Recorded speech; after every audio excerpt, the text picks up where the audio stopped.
feedback, something you'd like to share.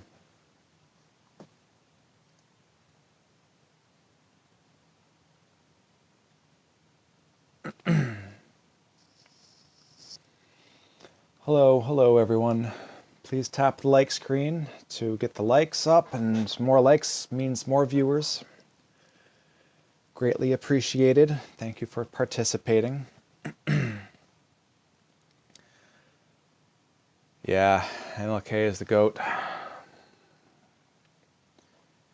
had a lot of fantastic speakers and social justice warriors throughout the ages. Anti-discrimination leaders. And it's important for us to remember them on days like today. It's so easy to forget and be distracted by all of the distractions that we have at our disposal. But just remember, the fight's not over. We're still in the struggle. And we can learn a lot of great lessons from people like MLK Jr.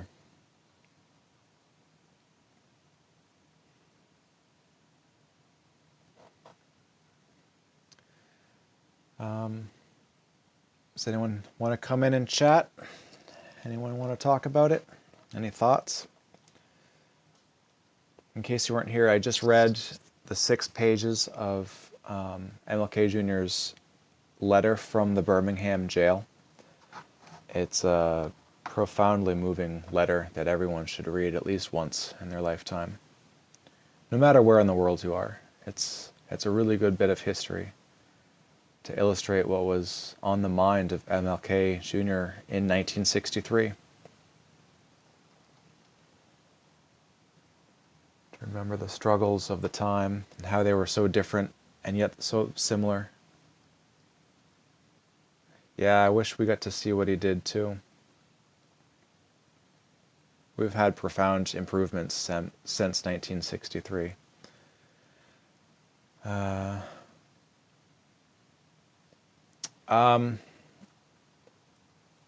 don't really want to name the person. I don't remember exactly, but I think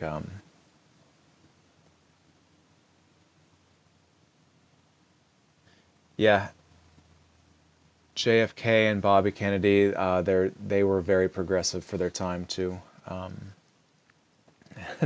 Yeah, there was a lot of unaliving going on back then. You know, the powerful wanted to prevent integration and a sense of community and a functional democracy.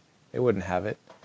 But it was through the struggles of the 60s that led to, you know, the modern reformation of the United States. And we had a true middle class for a couple decades until it was systematically disintegrated in the mid-70s, 1975, 76. That's when Ronald Reagan and the like started to push trickle-down economic theory. And it's all been a shit show since then. Hello everyone. Welcome and welcome back. Yeah, history doesn't repeat, but it sure rhymes. It sure rhymes. I can only imagine what social media back then would look like. This is back in a time where television was like the revolution. This was after radio, right? Radio was king for decades until the black and white television was affordable. And then it slowly integrated into people's homes. Slowly. I mean, yeah, in the grand history of things, it was like a snap of the finger, but most people couldn't afford a television until they all could. And now you can get them discount from, you know, the discount stores and all plug in.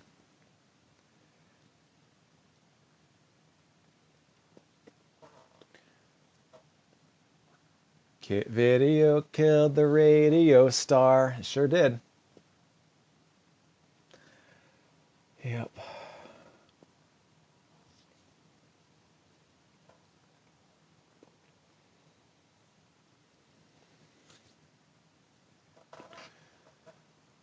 Who else was ahead of their time Any real good leaders we can all think of? I'm not going to touch that comment. I was assigned to read the I Have a Dream speech when I was in college. I took a public speaking course, and there were a few people of color in the classroom, and I really wanted one of them to get that particular speech. There was a list that we could all choose from, and a few people chose their speech, but most of the class, like, I don't know, it's just the way the teacher presented it. He finally said, all right, I'm going to assign everyone a speech. And he assigned me the I Have a Dream speech. And I was honored and terrified at the same time. Not terrified of publicly speaking, but because I knew that it was a profound speech and I didn't want to F it up. And honored because it's it's a remarkable speech that needs to be given justice and due diligence. So I studied, I practiced, I did the very, very best I could. And it was a small class. It was only like 15 or 20 of us. And I'll never forget that moment. I'll never forget the assignment day. Oh my goodness, I have to do what? And then diving into it and learning a lot about MLK Jr. and what he did. Of course, I was a young college kid at the time. I only knew as much as I could, but through, since the decades later, they're not just words on a page. As I was reading the letter from Birmingham jail, most of it is just, a mechanical read, speak. This is the task. I just set this task for myself this morning. I've never read it in its entirety until today, and I realized it was MLK Jr. Day. I'm like, all right, I'm going to read MLK's speech from the Birmingham jail on TikTok. Why not? What could go wrong? And I don't think I slipped up. There were so many N-words and censorships that I had to consciously make on the fly. It wasn't that easy. And at the end of the speech, you realize the man behind the words, and you realize the profoundness of what you're saying. And I just got overwhelmed with emotion at the end. And I don't think I'm alone. I know it's a very moving speech for everyone. Ah, goodness. What a day. I was originally thinking of continue reading from How Jesus Became God by Bart Ehrman. I was going to do another lecture or two. But I don't think I'm going to. That took a lot out of me, and I can't believe it's already 4 o'clock. Oh, it's 3 o'clock here. 3 o'clock.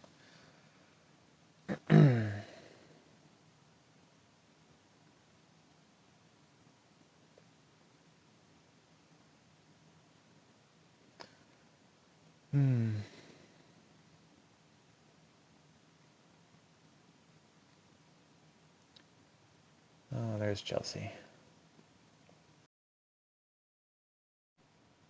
Hello. I'm so sorry my grandmother called directly as I go to try and get onto the line. And I'm like, what are you doing? She was like, oh, hello. I'm like, no, no, no, what are you doing? I'm in the middle of trying to do something. She's like, I just wanted to see how you were. I'm like, mm-hmm. Oh, good. All good. All good. I hope she's okay too.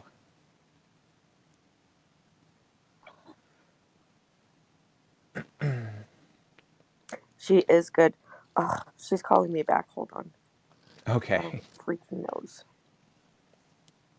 Well, take care of Grandma. Anyone else interested in hopping in for a minute? Share your thoughts, maybe a public speaking experience you had, or learning a speech, or how and when you first became aware of who MLK Jr. was. What if you could? Yeah, I hear you.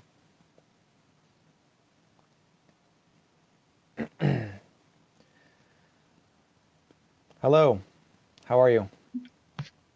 I'm doing very well. How it sounds like you're having some trouble breathing. You doing all right? Yeah, I'm fine. I'm much better, thank you. I was just reading aloud for an hour and a half, and it was hard to breathe and read and talk all at the same time. But I'm much better now, thank you. How are you today? Mhm. I'm doing well.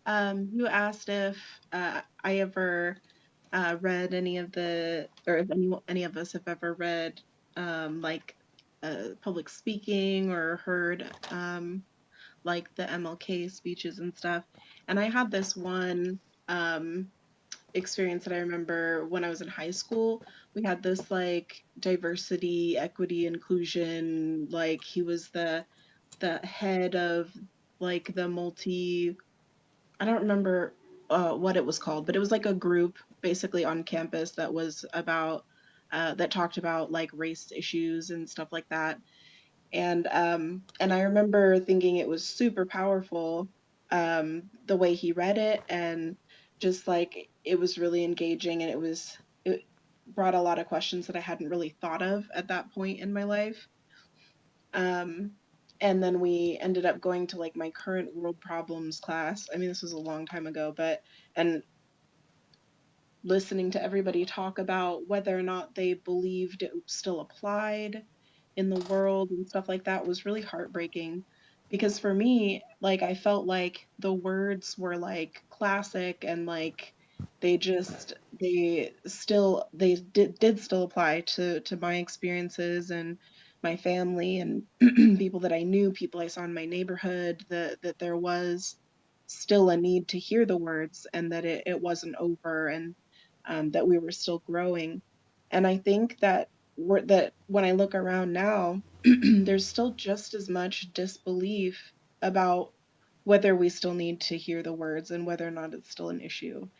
Um, and I don't know, I'm really thankful that we have at least one day a year where we're supposed to think about this stuff. And I'm glad you're using this day as a an opportunity to open up the floor to talk about that kind of stuff.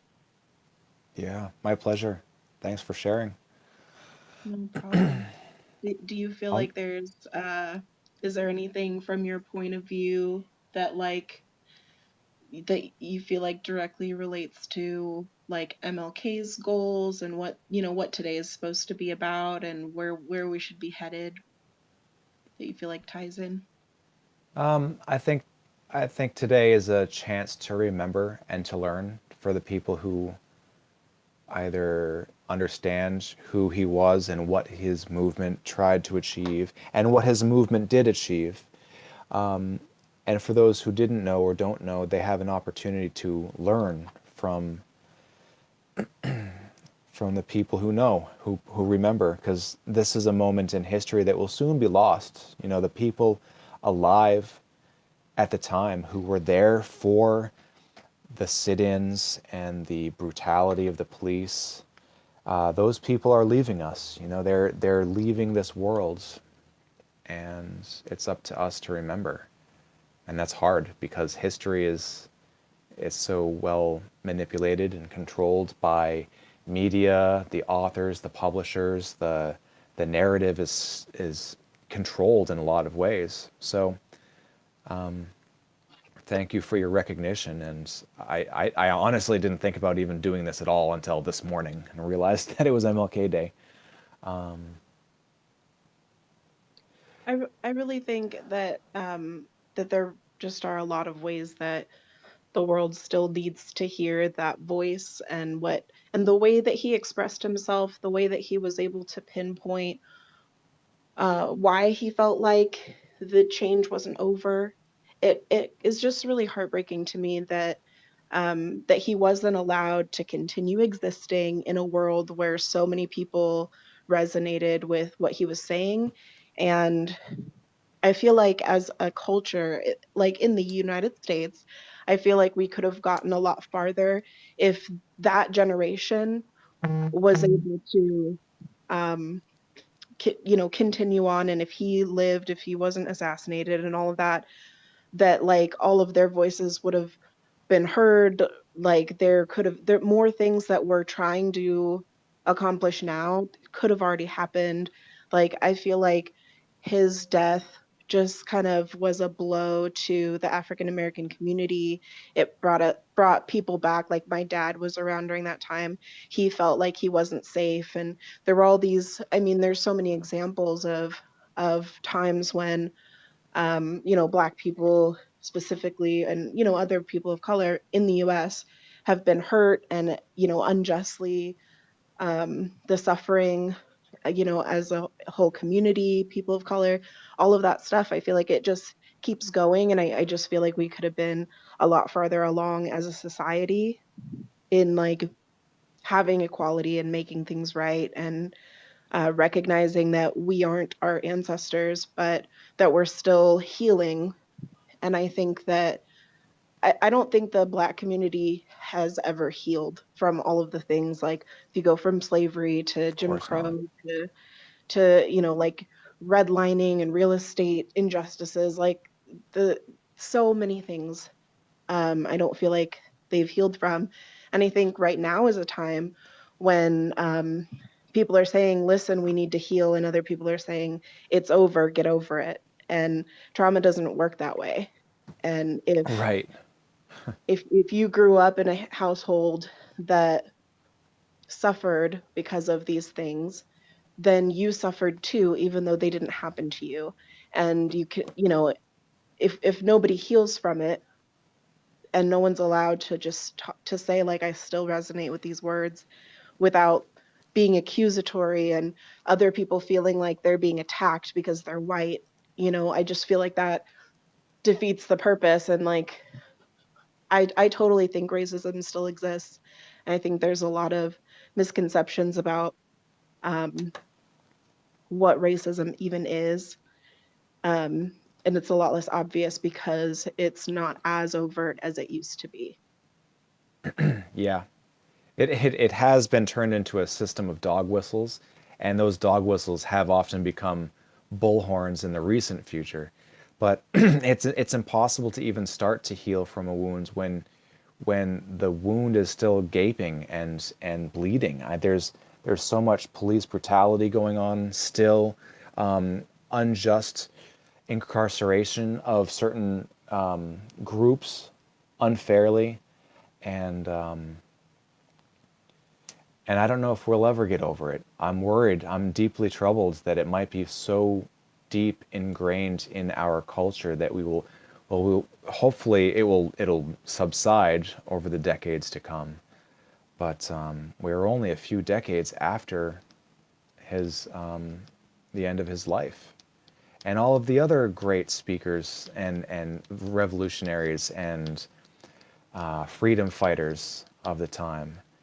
Isn't history just littered with a long line of progressive, thoughtful, peace-loving leaders who were unalived because the powers that be use terrorism as a force of control.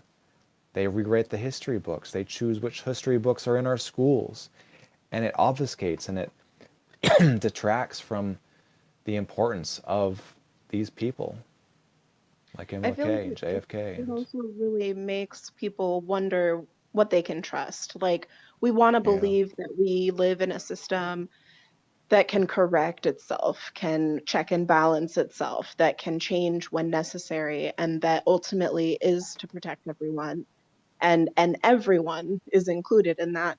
And when we see that, like, so, the greatest minds of their time were assassinated, people who were able to have the conversation, without blaming anyone specifically, like just saying, this is what we experience, and this other way is how it should be.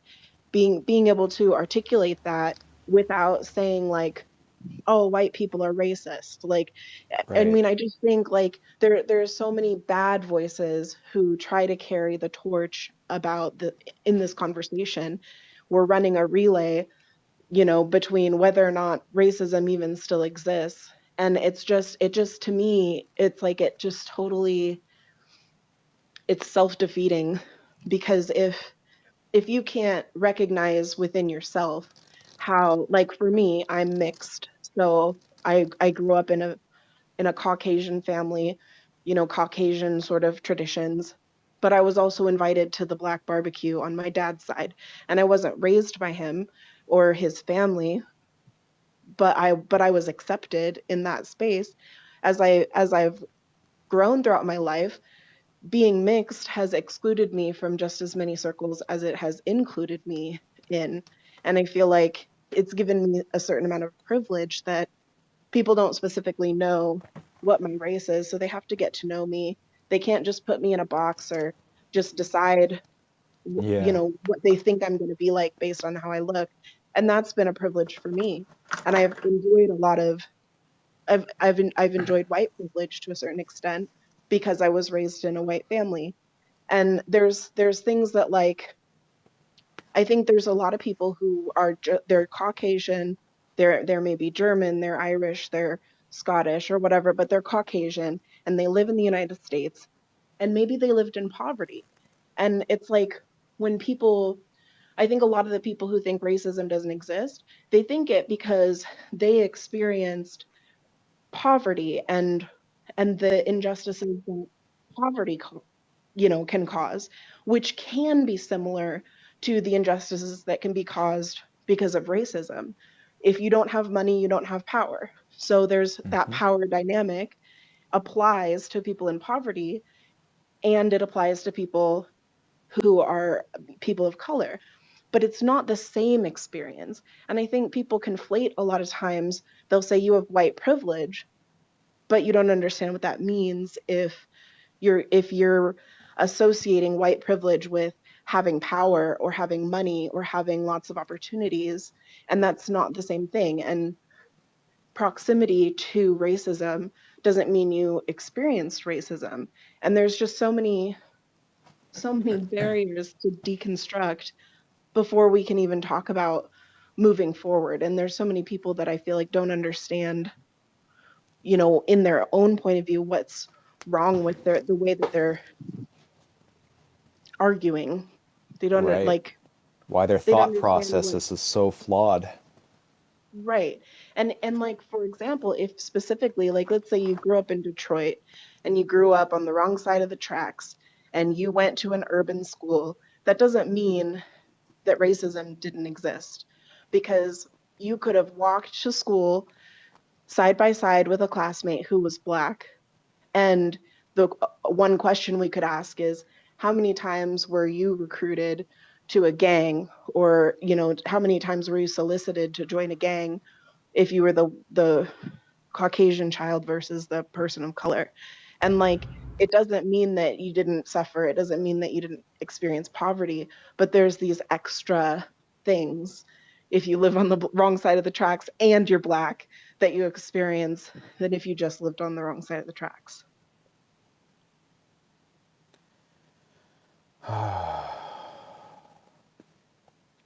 I think when you examine systematic racism critically and you realize that it is, and it always has been, just a tool of the powerful to divide us, it's easier to set the poor white people against the poor colored people and have them fighting amongst each other, because as the rich and powerful gain more and more power and wealth, economic wealth and societal wealth, the freedom to shape policy and steal.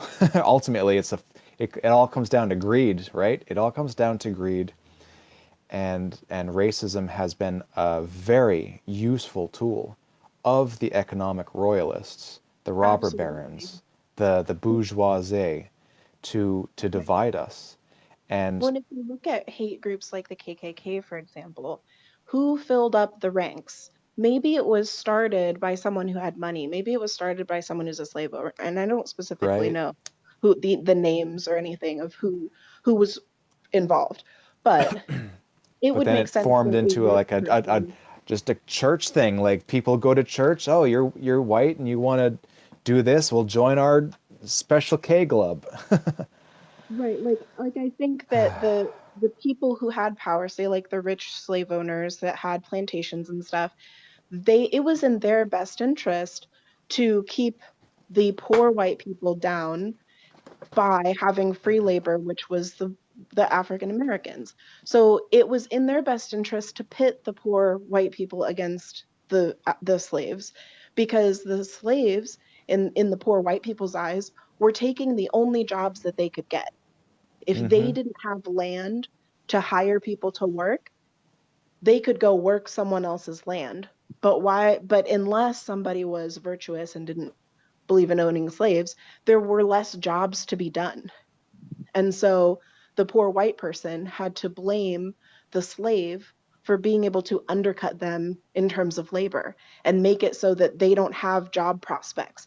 And I really truly think that even though racism is about power, like the slave owner over the slave, that it's also about your proximity to the power. If you were a poor white person and during those times, it it was in your best interest to not like to hate the slaves because they were taking away an opportunity from you. Yeah. But at the same time, if they could have understood that and just shifted their paradigm just a little bit, they could have seen that it's in their best interest to actually be able to compete. If there were no slaves, then the price of labor would no longer be zero, which means that they could compete, and they could compete for those jobs with the slaves who could have been free then, and that would have been in their best interest.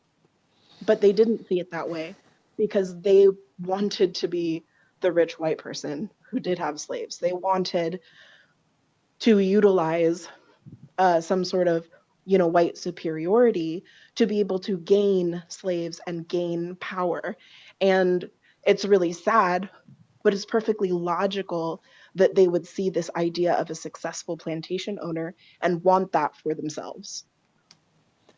And we If still they're have poor, legalized slavery in this country. In so many states, if you're a convicted felon, then your rights are stripped away, and you can be forced to labor.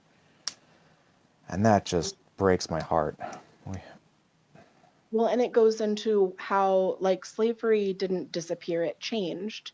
yeah. And how even now it's still there's still race wars, within just trying to get a job, trying to have access to the opportunities that exist. Hmm. If you don't have any resources, you can't get any resources. If you have no skills, like your life is going to be hard. If you don't have the opportunity to get those skills, your life is going to be hard. And I think that there's just such a need for validation for every single person, that poor white people now tend to conflate uh, being poor with and there is disparity in that, but that disparity is the same as racism. That it's more like classism. It's not racism anymore. It's classism, and I just don't agree, because you could be in the same class, have the same make the same dollar for dollar amount as somebody else, but you're going to have different challenges in the US depending on the color of your skin. And like my last point that I want Yeah. to make is that in the US, it's one of the only places in the whole world where if you go to the doctor or you go to apply for a job or you want to get into a university, you're kind of supposed to put what race you are. You're supposed to say if you're Caucasian, you're supposed to say if you're Hispanic. They give you incentives to identify yourself, like you can apply for certain scholarships and have a greater chance of, getting them. They try to say that by identifying, you know, um, what the color of your skin is, that somehow that helps them to make things more equal. And what is it called? When they collect those demographics, it's in order to ensure that more people of color and more diversity is included. But it's one of the only countries in the world where you don't just put the country you were born in. If you're from South Africa, you could be black or white. If that's a question, they would be asking you, what country are you from? What's your citizenship? Yeah. What country Affirmative are you action. a Is that citizen what the of? word you were looking for? Yes, that's the one. And in South Africa, it doesn't matter what color your skin is, it matters what country you're a citizen of. And that's a huge difference between the US and other parts of the world, because the US is the only place that I know of in the world where you have to hyphenate if you're anything other than Caucasian. They don't ask you if you're Irish Caucasian or if you're German Caucasian. They just, all the Caucasians that can click that one box. Everybody else has to hyphenate. You're not American, you're African American, you're Native American, you're It's Asian just American. another example of how we are systematically separated by this illusion of race. Right. And when it all comes down to it, we should just be confirming whether or not we're legally allowed to work here. Like, I can understand someone there being boxes that say citizen versus like you have a green card or you have a work visa or you know whatever your permissions are to be here. I can understand there being a box like that. But when we add the whole affirmative action thing, I think that it separates people. It just, like, I think when we submit applications, we shouldn't even have to put our names on them. We should all have Well, numbers, you know, I and also then, recognize the progressives' endeavor to use affirmative action to better target communities that need those resources to in theory it is to help. In practice, unfortunately, it tends to divide us more than to help those communities that should be seen as worthy of special attention because they have been systematically disenfranchised for generation after generation. I think I it's I fair think to that, talk about reformation. What's the word? Basically, giving a more direct form of repayment back to the oh, disenfranchised communities. reparations. Reparations, yeah. I'm not an opponent of reparations. I think there's great potential to to correct the wrongs that our past, our history has wrought on the societies, on the cultures that were I think it's a erroneously, good idea systematically disenfranchised. of how it would work, like maybe a system Yeah, of grants, like where if you can check certain boxes or something, then you're entitled for a grant and you have to say what it's for or something. Maybe you want to buy a house or I don't know. I don't know what would be a good system to do reparations, right. but I do think they're a good idea. At some point, there's no amount of money that can make right all of the suffering. Yeah, And true. and at a certain point, you know, you can't just go handing out $1 million to every person of color. You know, like there's also, I mean, there's slavery Oh, I existed know. around the world. There's so many reasons that like I just wouldn't know where to start with reparations. Um, but I think as far as affirmative action goes, I think affirmative action should be a way to test whether or not the system is working. Like you can, if we all had numbers, like when we filled out an application, and that number was assigned to like a portal or something you log into that has our personal information, but the person who's hiring you doesn't have access to your demographics. Like I think the affirmative action should be like maybe we still fill out all those same boxes, but I don't think they should see them when they're eliminating people in the first round. Like Right. eventually, if you get to an interview, then they'd be able to see the color of your skin. So there's nothing that can really be done there. But I think that like as far like college applications, they never see you. Like you fill out your application, you turn it in, they know your name, they know whatever you checked in your demographics. And I think the demographics should be evaluated after people have already been accepted. After the jobs have already been assigned, then they can say, "Oh, we're in a we're in an area that has 80% African Americans, so but we only accepted 20% of African Americans into the school. What's wrong? Why didn't we get why didn't we get, you know, a proportional amount of African Americans to other races, given that they in this school are the most common demographic?" And then instead of using it to give grants and stuff to people, it should be used to go into the school system where people weren't selected from. Like, I just think the whole affirmative action thing, I think it makes people feel like people got jobs because of the color of their skin, when really they may have just been the best choice. I think it Yeah. gets people polarized. So I work at a college, and a man who has been the head of the program that I'm in for probably the last 30 years. And he, during COVID, had some heart issues. And as they're searching for his replacement, the rumor had gone around that they have to hire an African American woman of a certain age. Like, that's what it has to be. They don't have a choice. That's what it has to be, because the department heads aren't diverse enough. And there's people on the, like, on the border of this being like, well, that's ridiculous. Like, if she's the best person for the job, then obviously, but you can't go out and only start interviewing black women. That's crazy. Like, how can you, like, someone's going to notice this is a college. Like, you can't do that.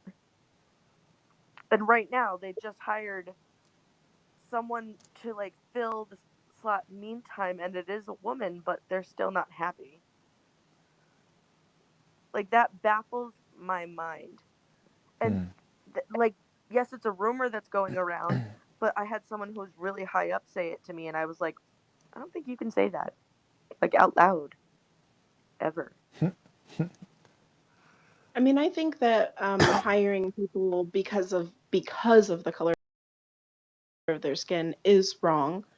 But I definitely don't want to be in the same camp as like Candace Owens, Yeah. because I feel like there are a lot of examples of like the token black person that makes this school not racist or this system not unfair.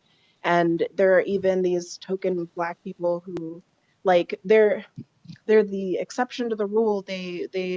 Um, they succeeded against all odds, and then we chose them for this position because we needed to pick a black person. Like, the story and the narrative.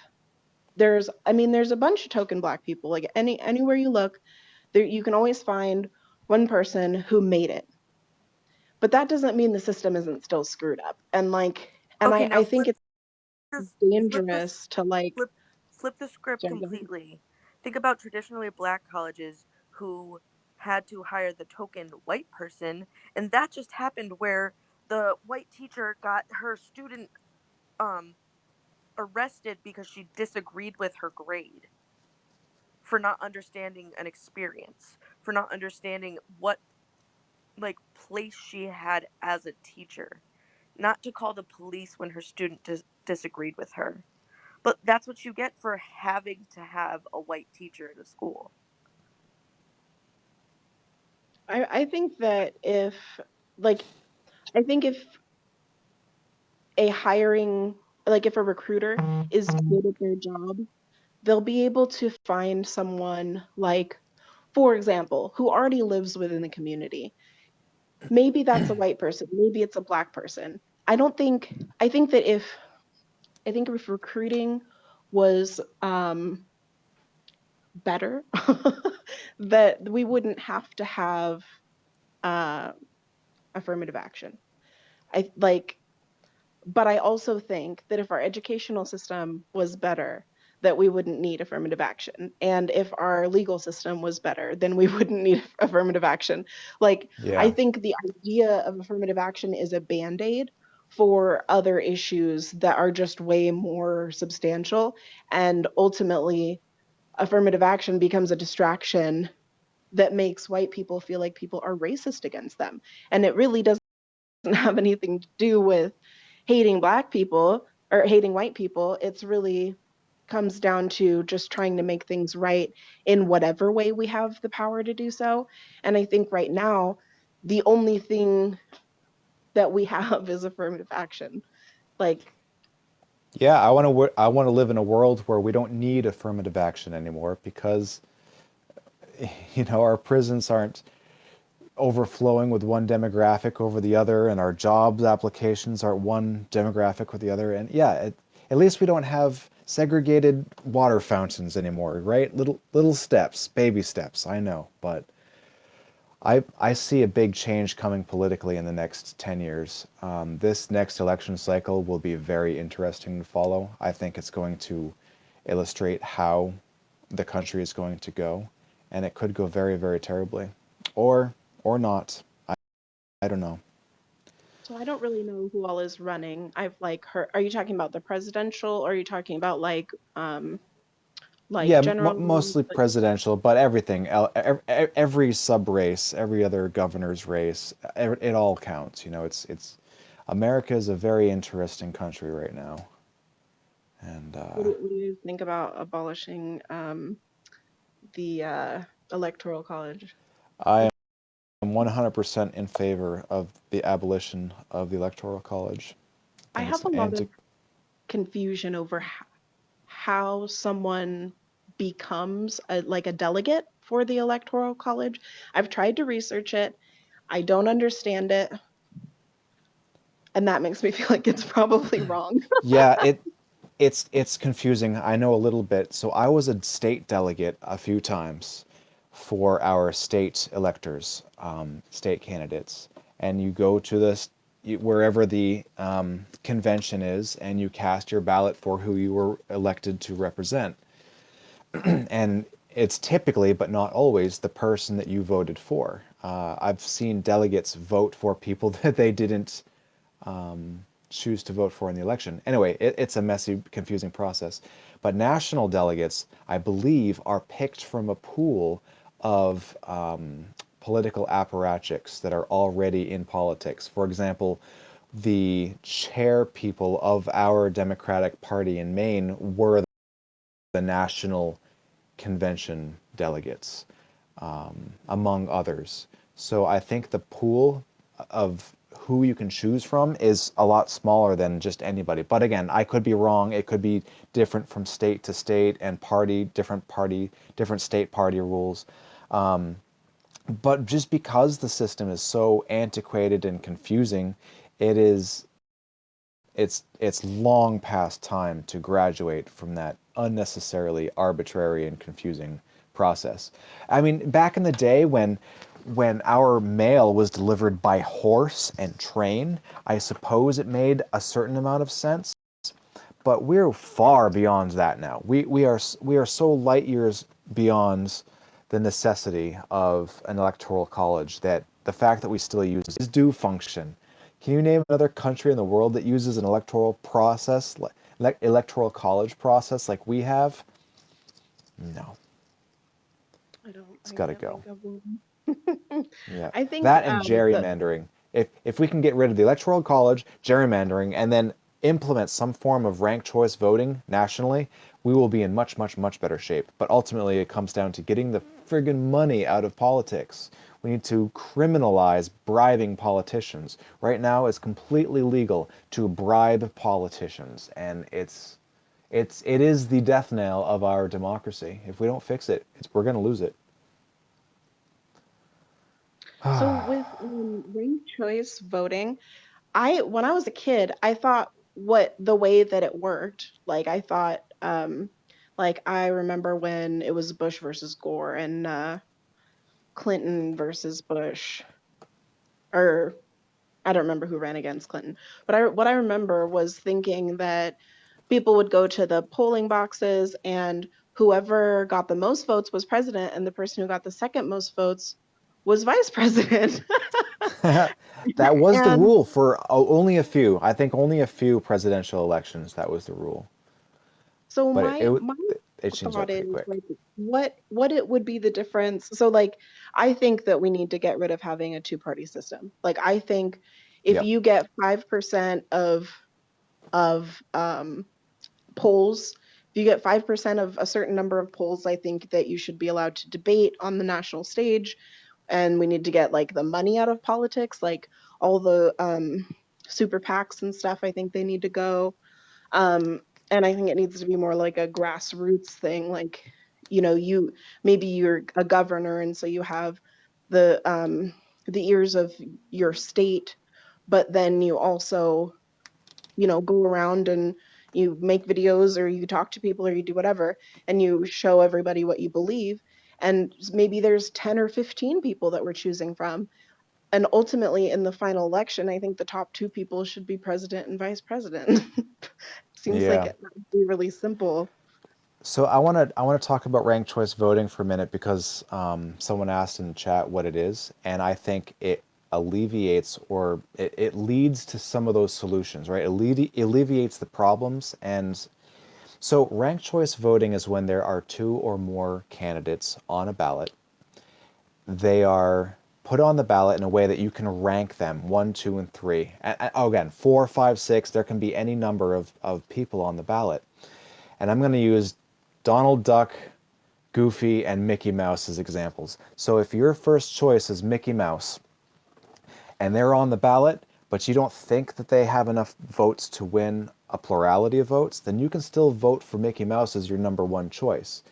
And if they aren't, if the vote doesn't have at least 50%, if any one person doesn't get 50% of the vote, then all of Mickey Mouse's voters are dropped out and their number two pick. So say you want Donald Duck as your number two. So all of the Mickey Mouse number one voters, Mickey Mouse is not a viable candidate, so they get dropped from the list. They recount the votes, and all of the people who voted for Mickey Mouse number one, their second choice vote is now ranked in the election, and that usually determines a majority winner at that point. But it can go through multiple processes if there's four, five, six people running. So the benefit, the benefit of using this voting tool, this method, is two big benefits. One, it promotes positive campaigning because if you're not someone's first pick, maybe you're someone's number two pick, right? So it it the idea is it ends negative campaign ads and that kind of stuff. And two, it allows you to vote your conscience. And that's important. We're so sick and tired of voting for the lesser of two evils. I hate that phrase. But ultimately, at the end of the day, there's a lot of truth behind it. So, for example, if we had a more just multi-party situation where we had Joe Biden running against the orange tangerine monster and Jill Stein from the Green Party, and who knows, Bernie Sanders is running on the Democratic socialist platform, right? And they're all running for president. Oh, and let's throw in a libertarian. What's his name? Who is the last libertarian guy? Anyway, so you've got George all these different. Washington. No, it wasn't him. Anyway, now the ballot contains all of the party leaders that that we would aspire to be able to vote for. So I would have voted for probably Jill Stein. Out of that whole list, I think my ideology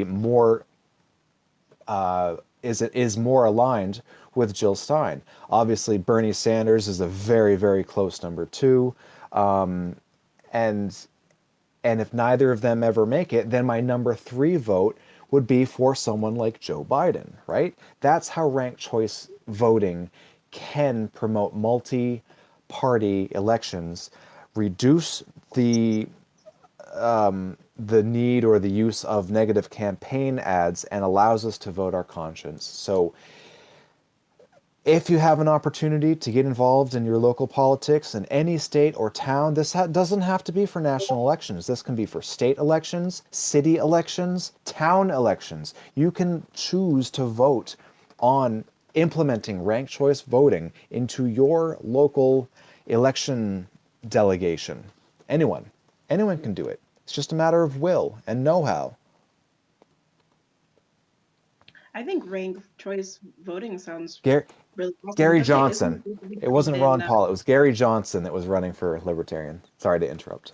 is that what they use in the UK? They have a I don't parliamentary know. system. It's similar, but I don't think it's the same as ranked choice voting. I could be completely wrong. I don't know. Does anyone have ranked choice voting that you know of, like as an example, like the Netherlands or something? The state of Maine. The state of Maine has it. There's another state, I think Colorado just started using it statewide. There are big cities in California and New York that also do it, but I can't right now think of a country that uses ranked choice voting by name. There are other names for a very similar type of voting system.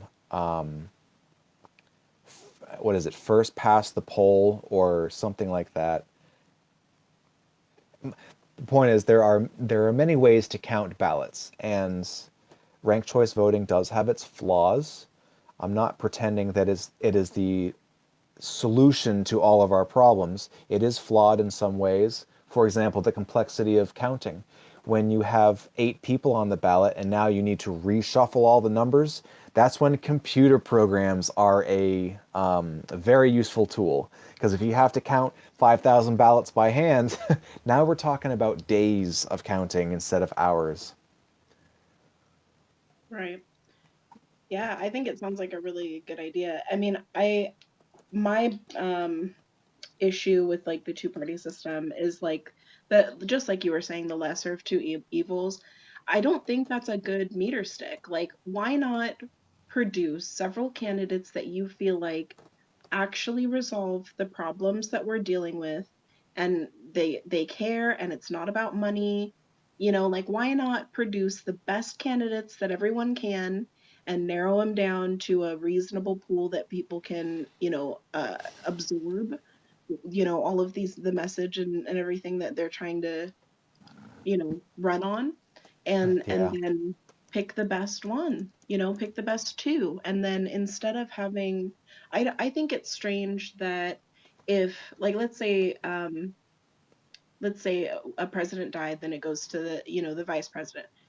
I don't understand why the second most voted person shouldn't be vice president over just whoever the first person picks, except for assassination. That is the Yeah, only I was just gonna thing say, I because can then think it's of. a very brief moment, bang, away from the Taking over. competing party taking power. Yeah, I think the whole concept of a commander in chief is hopefully we can outdate that whole concept soon. I really want to move into a democratic, a post-representative democratic type of democracy. I dream of something more truly democratic. Imagine a world where all of our voices are actually heard. Imagine a world where our legislation is written kind of like a computer program that is open source. Imagine open source legislation. Right. I think there's not a lot of things that like the left and the right agree on, just as an example. And then of course there's third party followers and stuff too. I think one thing that we can all agree with, though, is that the system is kind of messed up, and that we Hmm. probably should change some things to make it better. And it's like, it doesn't matter, what are your big ticket items that you're considering when you go to the voting booth. Ultimately, we all have those things, and none of them are being served.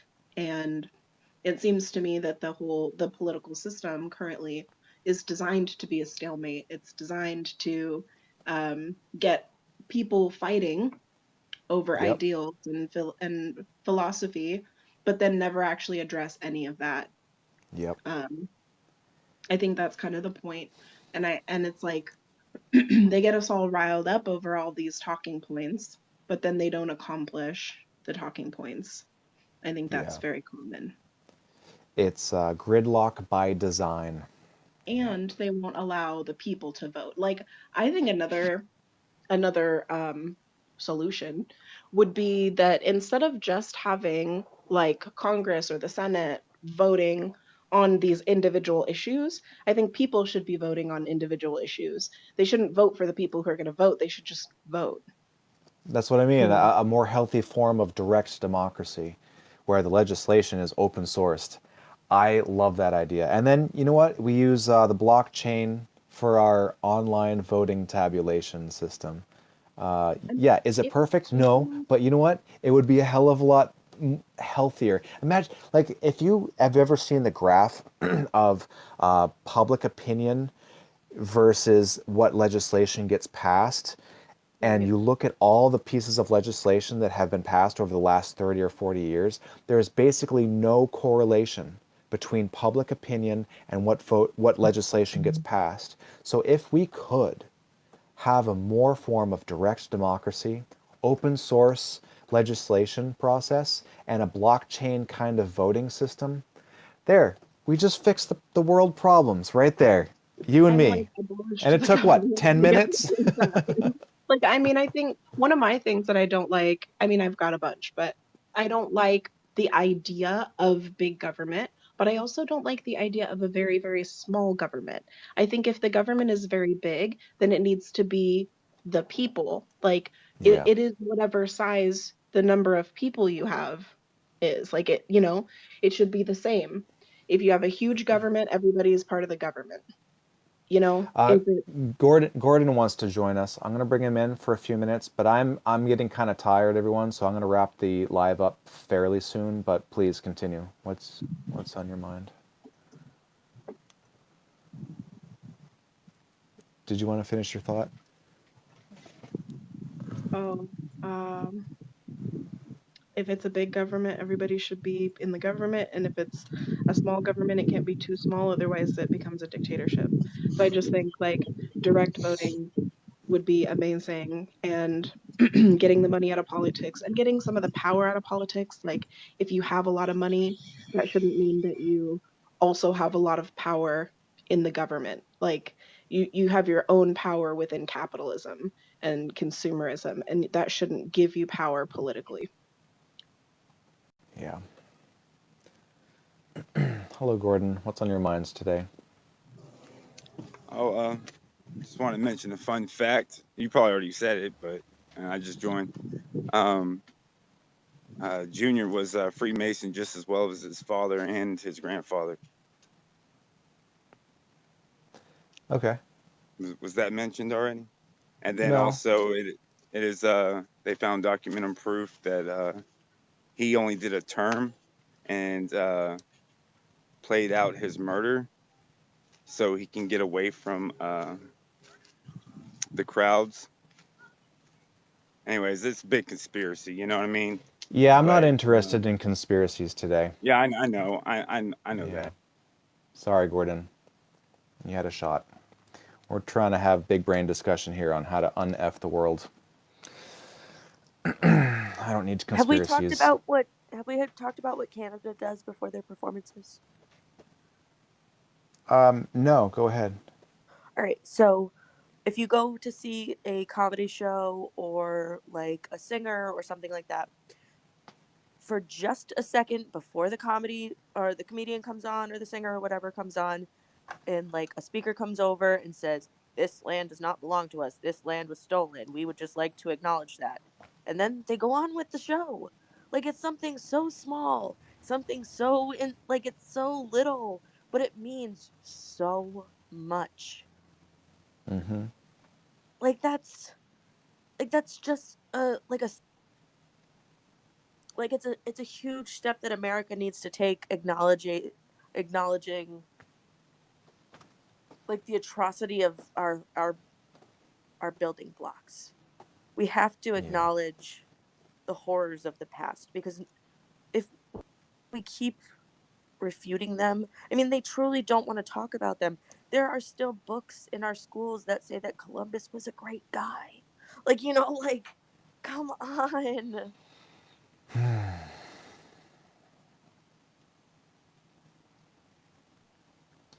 I was All right. laughing, but I was sorry. Oh no, it's all good. I'm getting pretty emotionally drained right now. Thank you both for joining us. Any final thoughts before I wrap up the live? Can we go Not back for to me, space where it's unfortunately. safe? Yes, we're going back to space. You have a good day.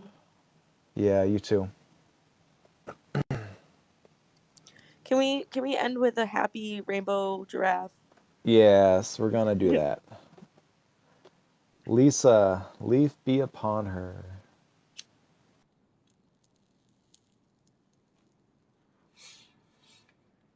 With your latest one, I'm gonna get it. Stand by. I'm gonna bring it in soon.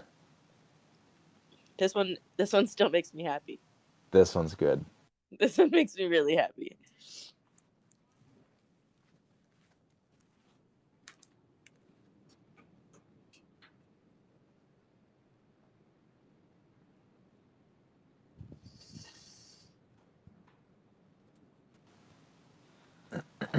All right, everyone. Feast your eyes on this gem. She's perfect. Look at her cute little ears. I love it. I do too. Yep, that's a good Rainbow. one. Rainbow is raining down upon her. All right, everyone. Thanks for joining. Thanks for sharing your thoughts. Try to remember everything that's good in the world, and take stock of what's bad in the world and see how we can fix it. So I hope you have a wonderful rest of your days, and we'll see you soon. I'll be back. Not today, but we'll be soon. We worship Lisa by touching those that are green. Yes. I'm going to touch the green leaves of all of my plants and say, leaf be upon you, Lisa. Leaf be upon you. Yep, you're welcome. I appreciate sharing my thoughts and hearing other people's opinions, and that's really how we unstick the world. We have to talk about this stuff. We have to talk about it before we can address it. All right, here we go. Good night. Au Good revoir. day. Au revoir. Ciao.